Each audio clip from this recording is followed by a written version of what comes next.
Capítulo 12 de Romanos, versículo 1 e 2, nós lemos: Rogo-vos, pois, irmãos, pelas misericórdias de Deus, que apresenteis o vosso corpo por sacrifício vivo, santo e agradável a Deus, que é o vosso culto racional.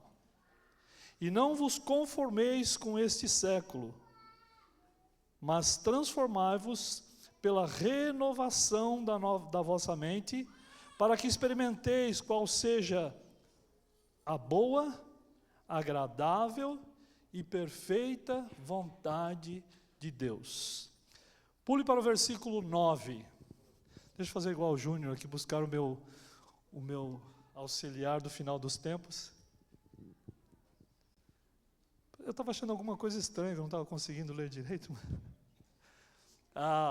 Pule para o versículo 9. Versículo 9. O amor seja sem hipocrisia. Detestai o mal, apegando-vos ao bem. Amai-vos cordialmente uns aos outros com amor fraternal, preferindo-vos em honra uns aos outros. No zelo não sejais remissos, sede fervorosos de espírito, servindo ao Senhor. Regozijai-vos na esperança, sede pacientes na tribulação, na oração perseverantes. Compartilhai as necessidades dos santos, praticai a hospitalidade, abençoai os que vos perseguem, abençoai e não amaldiçoeis. Alegrai-vos com os que se alegram e chorai com os que choram. Tende o mesmo sentimento uns para com os outros, em lugar de serdes orgulhosos, condescendei com o que é humilde, não sejais sábios aos próprios olhos. Não torneis a ninguém mal por mal. Esforçai-vos por fazer o bem perante todos os homens. Se possível, quanto depender de vós, tende paz com todos os homens. Não vos vingueis a vós mesmos, amados, mas dai lugar à ira, porque está escrito: a mim pertence a vingança. Eu é que retribuirei, diz o Senhor. Pelo contrário, se o teu inimigo tiver fome, dá-lhe de comer.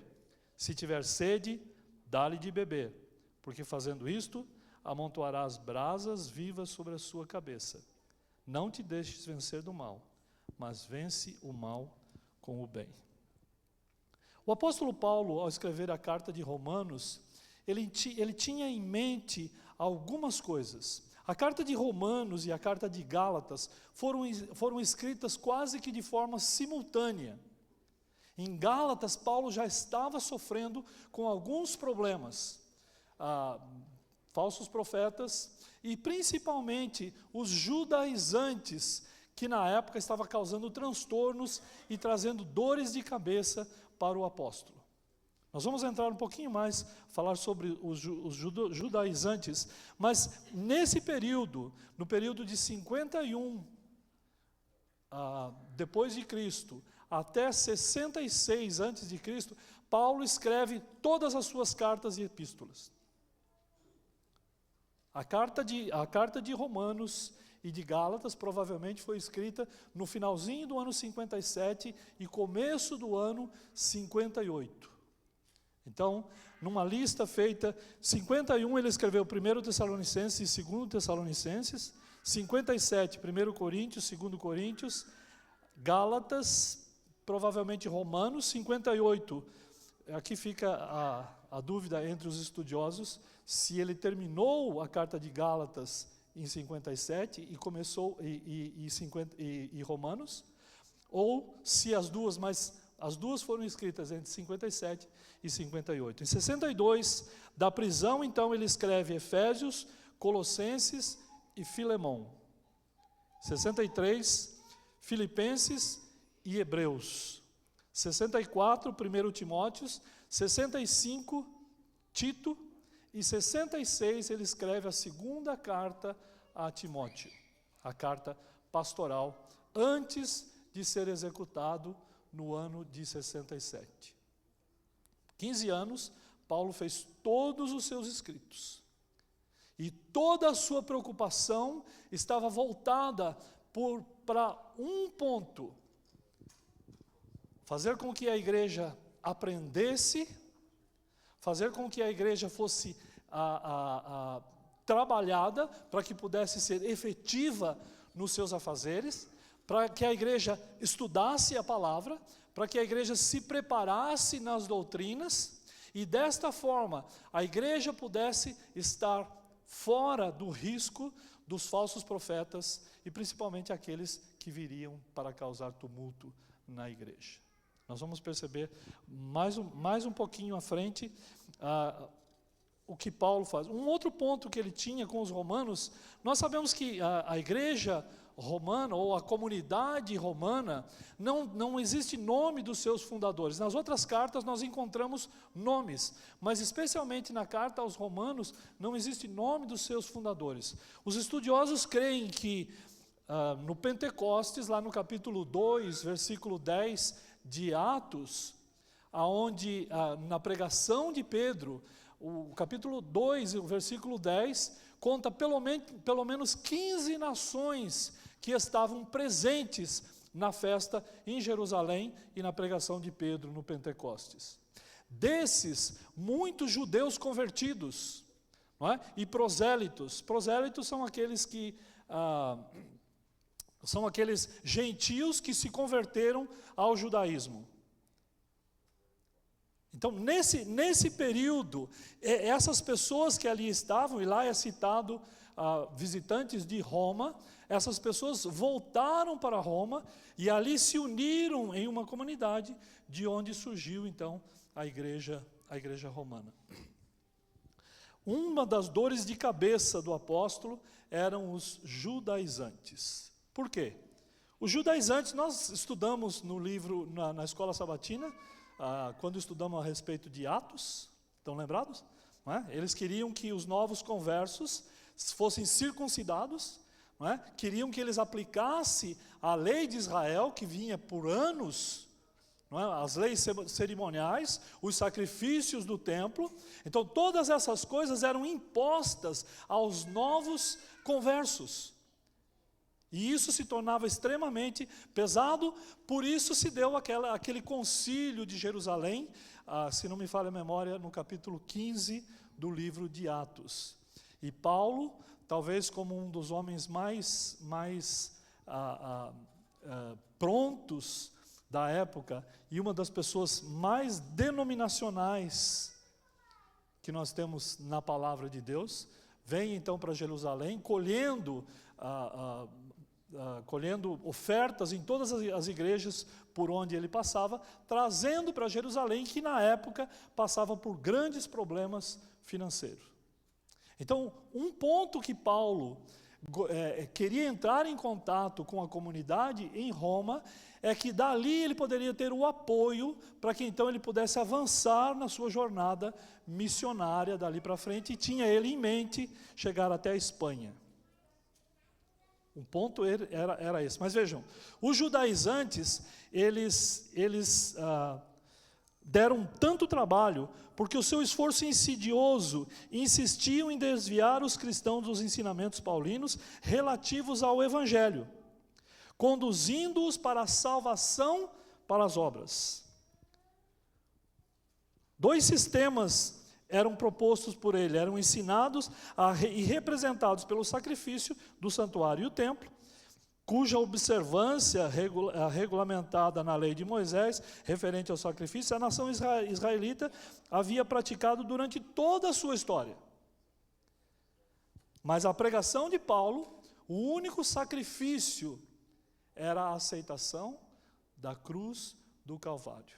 E aquele que aceitasse a salvação da cruz do Calvário se colocava em predisposição para aceitar o poder do Evangelho e assim, de forma gratuita, receber a salvação em Cristo Jesus. Então, esse foi alguns dos problemas. Os judaizantes criaram oposição entre obras e a fé, uma oposição confusa, e essa oposição existe até os dias de hoje. E nós vamos ver. Então Paulo, ele precisa entrar com as suas credenciais de forma visível. Por isso, com toda a clareza e com medida visível, toda a franqueza espiritual e determinação da vontade, Paulo escreveu em Romanos 17, 16 e 17 a 20. Recomendo-lhes, irmãos, que tomem cuidado, prestem atenção. Recomendo-lhes, irmãos, que tomem cuidado com aqueles que causam divisões e colocam obstáculos ao ensino que vocês têm recebido. Cuidado com essas pessoas. Afastem-se deles, pois essas pessoas não estão servindo a Cristo nosso Senhor, mas a seus próprios apetites. Parece que nós estamos vendo uma carta falando para nós nos dias de hoje. Mediante lavras suaves e bajulação, enganam o coração dos ingênuos. Todos têm ouvido falar da obediência de vocês, por isso estou muito alegre, mas quero que sejam sábios em relação ao que é bom, e sem malícia em relação ao que é mal. Em breve, o Deus da paz esmagará Satanás debaixo dos pés de vocês. Essa era a orientação de Paulo para aqueles. Paulo não queria que a comunidade romana sofresse os mesmos problemas que eles estavam passando em Gálatas. Esses lobos vestidos de ovelhas estavam atacando a igreja, destruindo o trabalho e se aproveitando principalmente das pessoas mais indefesas. O tema da epístola de Paulo é o Evangelho, e ele faz questão de deixar isso em alta voz. E no princípio e no fim da carta aos Romanos, ele diz, no princípio, Romanos 1, de 1 a 3, Paulo, servo de Jesus Cristo, chamado para ser apóstolo, separado para o Evangelho de Deus, o qual foi por Deus outrora prometido por intermédio de seus profetas nas Sagradas Escrituras, com respeito a seu filho, o qual, segundo a carne, veio da descendência de Davi. E no final da carta aos Romanos, no capítulo 16, de 25 a 27, ele, completando a bênção que expressa de forma doxológica, ele diz, ora, aquele que é poderoso para vos confirmar, segundo o meu evangelho e a pregação de Jesus Cristo, conforme a revelação do mistério guardado em silêncio nos tempos eternos, e que agora se tornou manifesto e foi dado a conhecer por meio das escrituras proféticas, segundo o mandamento do Deus eterno, para a obediência por fé entre todas as nações. O Deus único e sábio seja dada glória por meio de Jesus Cristo, pelos séculos dos séculos. Amém. Paulo, sem conhecer a comunidade de Roma, ele estabelece aqui as suas credenciais a Roma. Uma figura literária chamada inclusão, ou seja, vocês já ouviram falar de Cristo, vocês estão sendo salvos em nome de Cristo, e é exatamente esse Cristo que pode salvar, esse é o Evangelho eterno.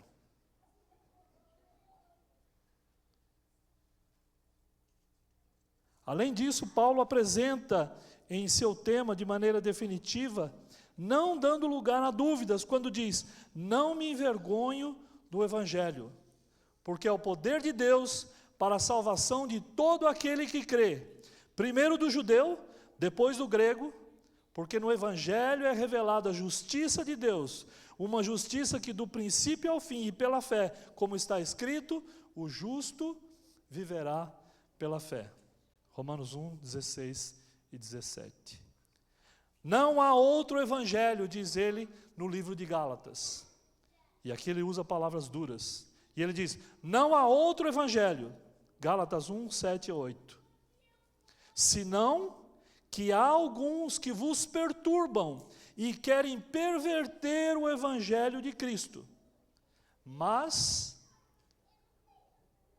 ainda que nós, ou mesmo um anjo vindo do céu, vos pregue evangelho que vá além do que temos pregado, que seja anátema, ou seja, que seja maldito do Senhor. Paulo não só estabelece o evangelho que salva, mas ele diz claramente que aquele que falar algo que seja contrário ou diverso a esse evangelho, que seja maldito do Senhor. E aqui nós podemos ver que ele estava falando muito sério. Muito sério. Agora, o que é interessante é que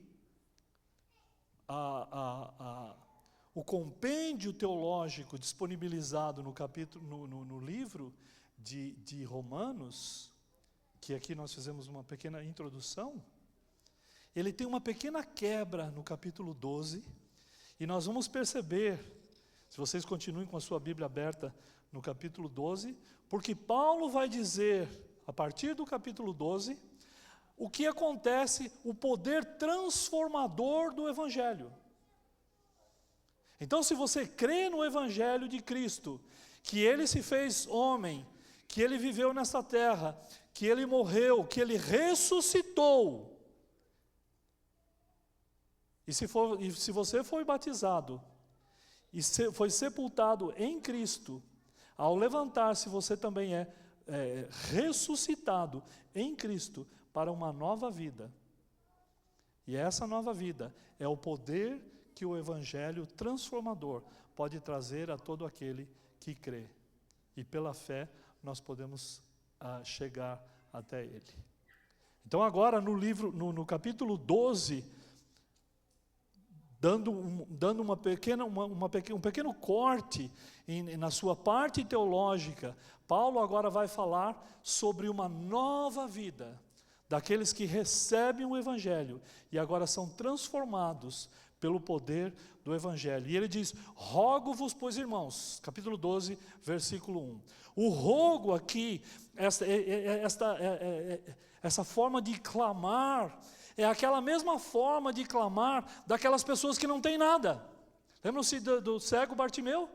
Jesus, filho de Davi, tem o quê? Misericórdia. Tem misericórdia de mim. É aquele que roga sem ter absolutamente nada, mas que está pedindo àquele que tem, e pela sua misericórdia, pela disposição da misericórdia, pode lhe dar, pode lhe oferecer alguma coisa. Paulo começa o capítulo dizendo: rogo-vos, pois, irmãos, pela misericórdia de Deus, que Deus tenha misericórdia. E nós sabemos que as misericórdias de Deus são o fato pelo qual nós não somos consumidos. Porque as misericórdias do Senhor, elas se renovam quando? A cada manhã, a cada dia. Quando você busca o Senhor, você é acolhido, nós somos acolhidos pela misericórdia do Senhor. E é por isso que nós não somos consumidos pelos efeitos, pela vida do pecado, pelo mundo de pecado que nós vivemos. E muitas vezes nós tomamos por granted, ou nós tomamos por nossos próprios, pelas nossas próprias forças, e não damos a gratidão que é devida ao Senhor, porque até para respirar nós dependemos do Senhor. Para viver nós dependemos do Senhor. Então, quando nós acordamos, abrimos os olhos, a nossa primeira atitude é a gratidão ao Senhor por mais um dia. Tenha problemas de respiração, e você pode ter certeza que você vai se lembrar de agradecer ao Senhor por respirar. Não é mesmo, Natanael? Não espere que você passe por um problema sério para você poder agradecer ao Senhor, porque aquilo que era tão comum, na verdade nada mais é do que uma bênção do Senhor. É o poder de Deus transformando a sua e a minha vida, que deveria ser de uma eterna gratidão. Se a gratidão é a mãe de todas as virtudes, a ingratidão é a mãe de todos os defeitos. Por isso nós temos que ser gratos por todas as coisas. E Paulo continua, e ele diz assim: rogo-vos, pois, irmãos, pelas misericórdias de Deus, que apresenteis o vosso corpo para sacrifício vivo. Nós somos um sacrifício vivo. Quando nós nos apresentamos ao Senhor, não é só o fato de nós estarmos cheirosos e bem vestidos. O nosso corpo tem que ser um sacrifício vivo. Nós não chegamos a lugar nenhum sem sacrifício. Eu me lembro que em 2008, 2009, quando nós passamos por aquela crise, não é? Aquela recessão tremenda que nós passamos e que provavelmente estamos beirando aí uma nova recessão. Quando nós chegamos em Dallas, nós fizemos alguns cortes. E sabe, as crianças, eles têm dificuldades quando nós fazemos alguns cortes financeiros. E quando nós chegamos aqui, o pastor Lamarques estava aqui, e a Yara, era aniversário da Rebeca, e ela era bem pequenininha, e a Yara perguntou: então, Rebequinha, você ganhou muitos presentes no seu aniversário? Aí ela falou assim: não, tia, porque agora a gente é pobre. Ela estava acostumada a viver do lado dos avós, que sempre bajulam, que sempre dão tudo do bom e do melhor. E agora vivendo longe dos avós e entrando numa recessão, e eu dizia para ela: filha, agora nós precisamos fazer um sacrifício. Então na nossa casa ficou assim esse termo: tem que fazer um sacrifício, papai. A nossa vida, o nosso bem-estar, os nossos afazeres, nós devemos como sacrifício vivo ao Senhor. Uma garantia e uma gratidão de que quando nós nos colocamos nas mãos do Senhor, nós somos um sacrifício vivo, santo e agradável a Deus, que é o vosso culto racional. Sem muitas momentos em que nós nos apegamos de forma emocional a algumas coisas, e tão logo a emoção acabe, a nossa vida volta ao normal também. Primeiro nós precisamos tomar muito cuidado com as nossas emoções, não é? As nossas emoções, muitas vezes nós somos traídos pelas nossas emoções. Então nós devemos ter um culto racional, não é? Sabendo exatamente o que acontece. E aí Paulo diz assim: e não vos conformeis com este mundo. Nós temos a tendência de nos conformarmos com as coisas que estão ao nosso redor. É uma tendência muito comum, nos conformarmos com as dificuldades, nos conformarmos com as facilidades desse mundo, com as coisas que se apresentam à nossa forma. Não vos conformeis, mas ele estende o conselho, e ele diz assim: mas sejais o quê? Transformados. Não vos conformeis, mas pelo contrário, sejam transformados. Transformai-vos pela renovação da vossa mente, para que experimenteis qual seja a boa, agradável e perfeita vontade de Deus. Nós só podemos chegar. Existe muita gente que pergunta: eu não sei qual é a vontade de Deus. O Senhor não fala comigo. Eu preciso saber qual é a vontade de Deus.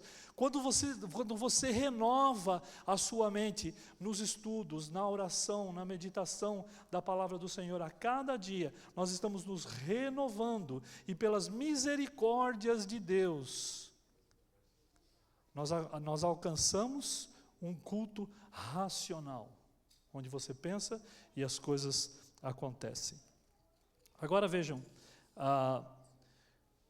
quando nós oferecemos um sacrifício um sacrifício a Deus, em culto verdadeiro, melhor do que ninguém, Paulo compreende que a conduta não é uma simples formalidade extrema de ações.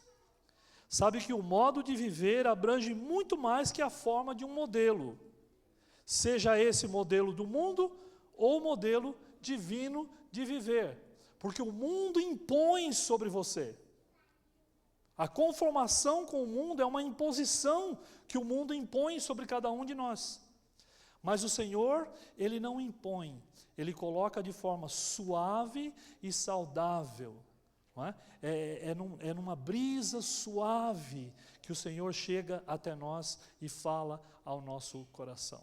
E aí nós chegamos na parte, as virtudes recomendadas a partir do versículo 9, eu gostaria de me ater, porque ela é um verso muito longo, eu gostaria de me ater a partir do versículo 11. Então você tem a sua Bíblia aberta aí, capítulo 12, versículo 11. E ele diz assim: no zelo não sejais remissos, ou seja, lerdos, lentos, não é?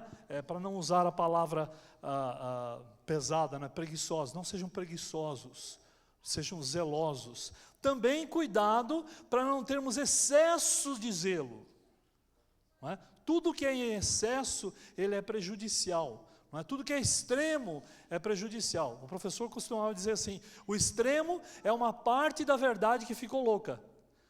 Não deixou de ser verdade, mas foi tão verdade que enlouqueceu. Então nós precisamos tomar muito cuidado com o zelo, não é? Sermos pessoas equilibradas, incluindo no zelo com as coisas do Senhor. Não é? No zelo, sejais remissos, sede fervorosos de espírito, lutando com o Senhor, servindo ao Senhor, regozijai-vos na esperança. Então percebam, aqui os ouvintes de Paulo da carta de Romanos já haviam recebido o evangelho que salva, o poder do evangelho que salva. E aqui ele está dizendo: alegrai-vos na esperança. Qual é a esperança? A esperança que Jesus vai voltar. Nós precisamos renovar essa esperança no nosso ser e no nosso coração. Nós não podemos, por isso ele diz: não vos conformeis com esse mundo. Essa esperança, ela precisa ser renovada nos nossos afazeres, no nosso dia a dia, nos nossos pensamentos. Recapitulando, um sermão atrás, uma meditação atrás que nós fizemos aqui, falando sobre nós nos transformamos pela contemplação, lembra-se? Nós nos transformamos pela contemplação. Quando nós contemplamos ao Senhor Jesus, algumas coisas acontecem conosco. Em primeiro lugar, eu não sei se vocês lembram, 3 coisas acontecem conosco. Quando nós contemplamos, e se nós somos transformados pela contemplação, quando nós contemplamos o Senhor Jesus, 3 coisas acontecem: pensamentos elevados, coração purificado, que mais? Um caráter transformado. Perceberam que trabalho na nossa mente? Quando nós contemplamos ao Senhor Jesus, quando nós nos alegramos nas promessas, quando nós nos alegramos na esperança da volta de Jesus, que este mundo, mal como está, com todos os problemas que nós já passamos e ainda vamos passar, nós precisamos renovar a nossa esperança e pensar com alegria de que em Jesus, primeiro, nós temos a nossa mente elevada, né? Pensamentos elevados, um coração purificado e um caráter transformado. Só assim será possível nos achegarmos ao Senhor. E ele continua: sede fervorosos de espírito. O fervor tem que estar naquilo que nós fazemos. Não é? Nós precisamos nos apegar ao Espírito do Senhor. Nós precisamos deixar que Ele trabalhe na nossa mente e no nosso coração. E aí ele diz assim: na oração perseverantes. O nosso grande problema é que nós trabalhamos com o tempo. E o nosso tempo é diferente do tempo de Deus. Então, aqui nós precisamos animar a nossa confiança, porque nós temos que trabalhar dentro do tempo do Senhor, e não no nosso tempo.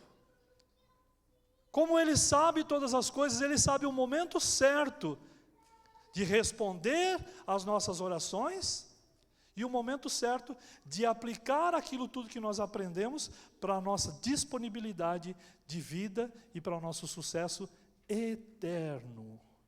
Eterno.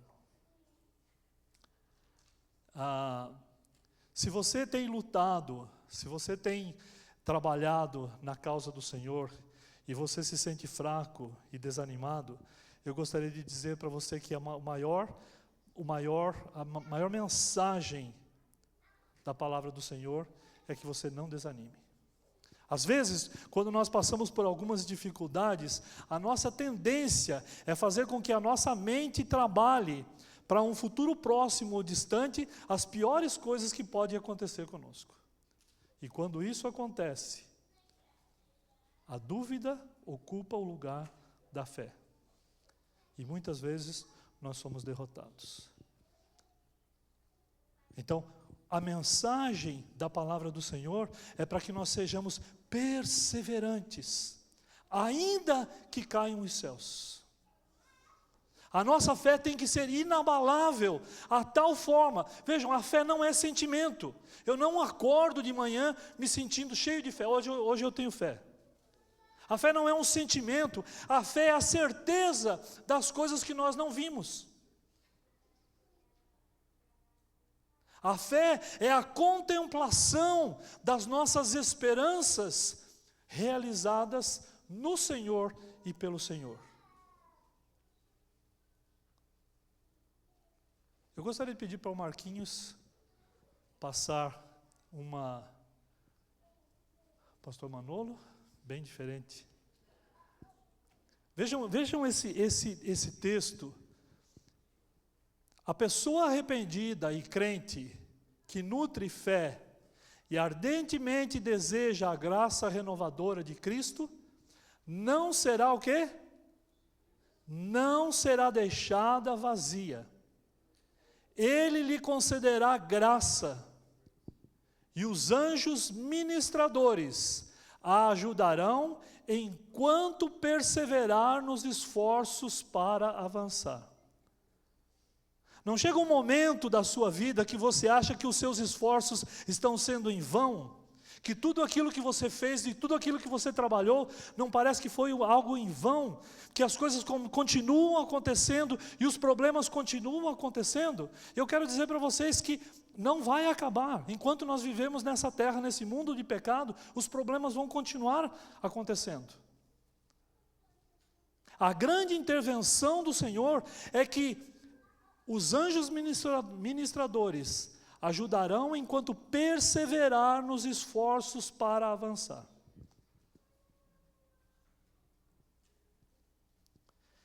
Deixa eu contar uma historinha só para nós acabarmos, para nós podermos entender a mensagem de hoje.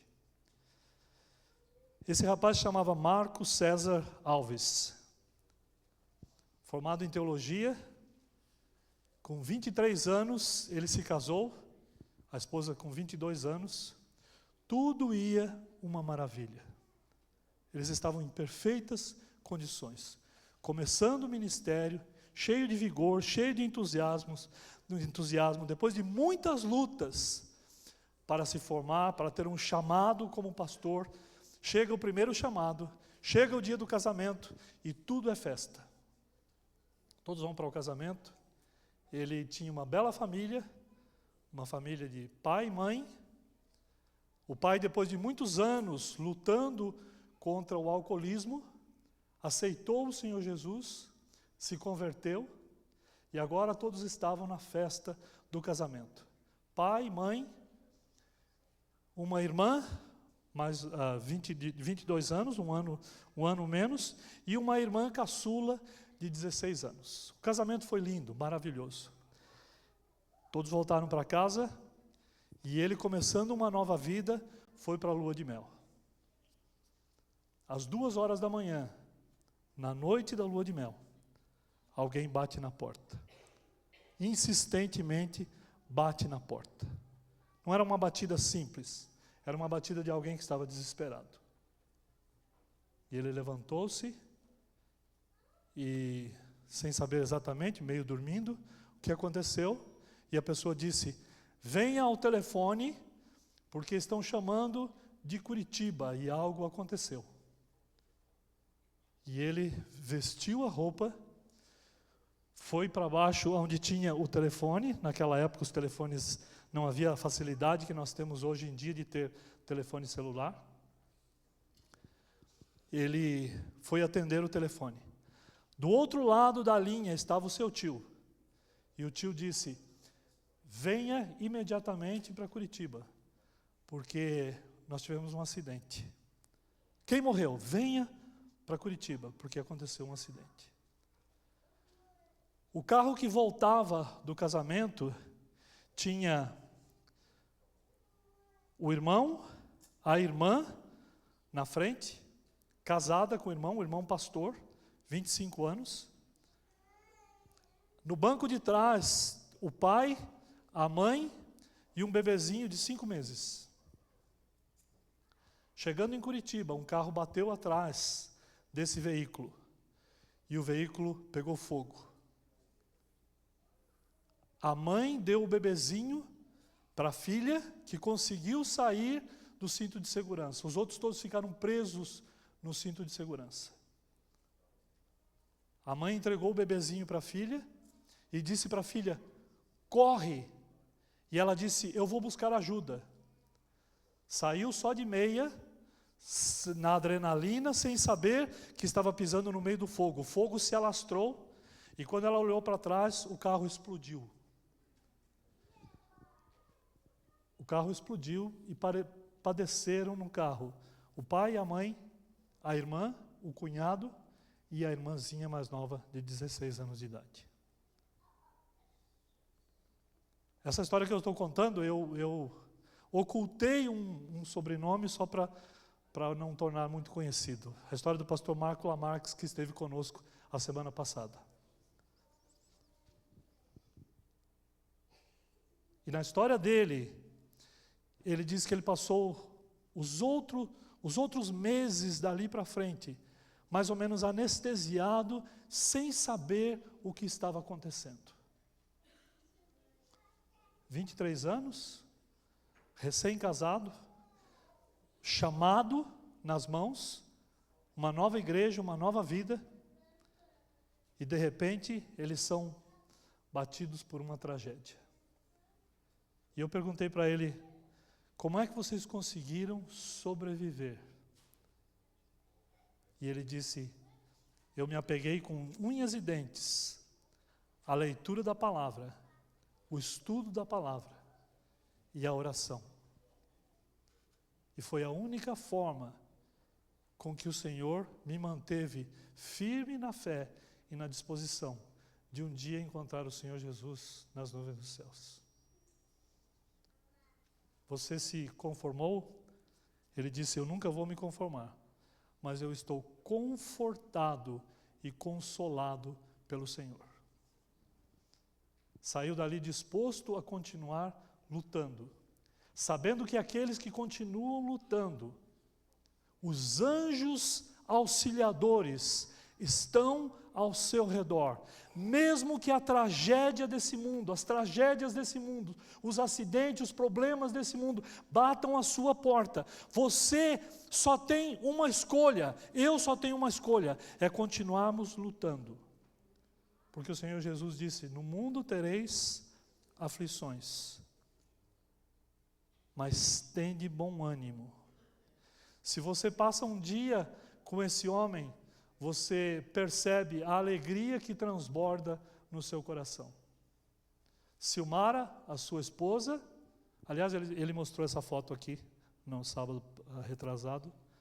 Silmara, os 2 filhos, o Rafael e o Marquinhos, uma família que é uma bênção nas mãos do Senhor, que não se fizeram de vítimas. Por quê? Por quê, Senhor? Pessoas que foram na palavra de Deus, que oraram, que se colocaram aos pés do Senhor em oração, mesmo diante de uma tremenda tragédia, entregaram a sua vida nas mãos do Senhor. E o Senhor, por intermédio das suas bênçãos e das suas misericórdias, tem feito dessa família uma bênção, tem feito dessa família um exemplo para cada um de nós. A minha oração nesta manhã é que você, mesmo com os problemas que você tem, mesmo com os problemas que você enfrenta, que você possa continuar lutando nas mãos do Senhor. Não perca as esperanças.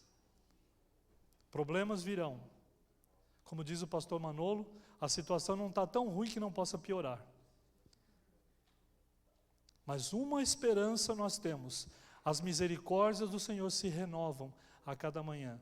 E não vos acomodeis com essas coisas desse mundo, mas renovai-vos pela sua palavra.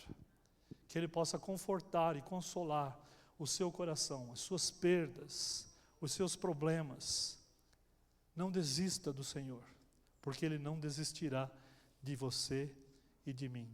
Que o Senhor nos abençoe, que o Senhor multiplique as suas bênçãos sobre cada um de nós, e que nós possamos, nas suas mãos, abençoados, sermos uma bênção para as outras pessoas também. Amém.